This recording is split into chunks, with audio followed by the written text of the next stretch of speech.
What virus are you most concerned about right now, and what more should be done to prevent the spread of viruses in your community?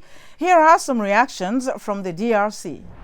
The epidemic that worries me a lot now is Mpox, because it's highly contagious, and if it continues with this intensity in our entity, it's likely to wipe us out.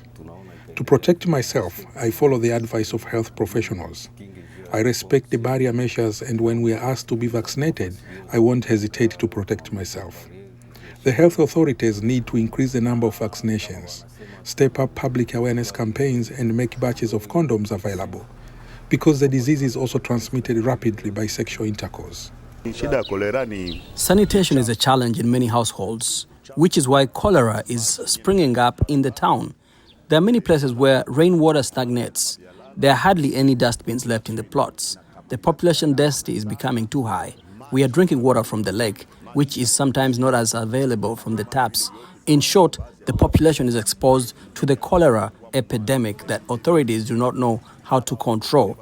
However, if the government managed to put an end to the war so that all the people concentrated in the sites for the displaced could return to their villages, the city would be cleared and multiple epidemics could be prevented.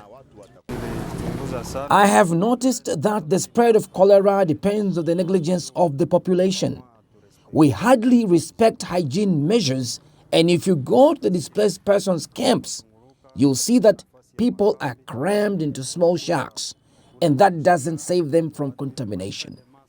To protect myself from this epidemic, I do my best to always respect hygiene measures, such as washing my hands every time after washing or before eating.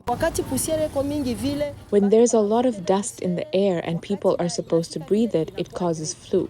But this epidemic is becoming worrying in Goma because there are houses under construction almost everywhere. In every avenue, there are houses under construction, and when the wind blows, dust comes out.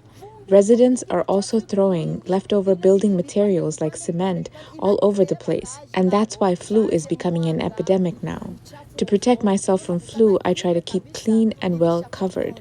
The authorities need to build drinking fountains all over the place and connect water to our plots, because we must be scrupulous about hygiene.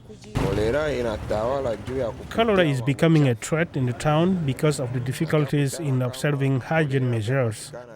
We have no water to keep our children clean after using the toilet, and they often eat without even washing their hands, which is why they have cholera.